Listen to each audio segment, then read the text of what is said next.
When I go to freeze my raw milk, I skim off as much cream as possible, and I just store the raw milk in any old jug that I have.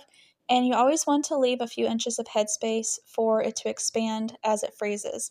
And you just put it straight up in a freezer, and once it's frozen, as you can see, these two jugs here, these are frozen. So once they are frozen, then they don't necessarily have to stand straight up. So if you need to lay them down, it's fine.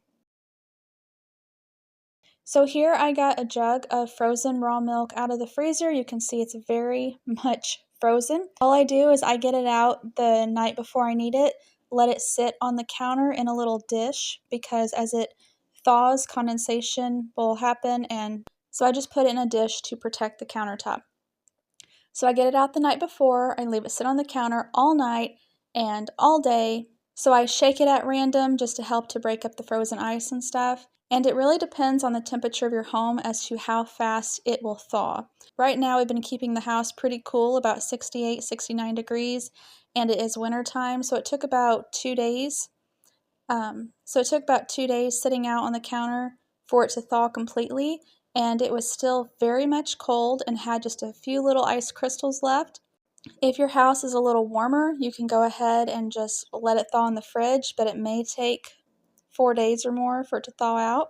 Once it is fully thawed out, we have not been able to tell a difference whatsoever in comparing it to fresh raw milk or frozen and then thawed raw milk. The texture is the same, the taste is the same, the smell is the same, it cooks the same, it makes yogurt and kefir the same. There is absolutely no difference whatsoever between the two.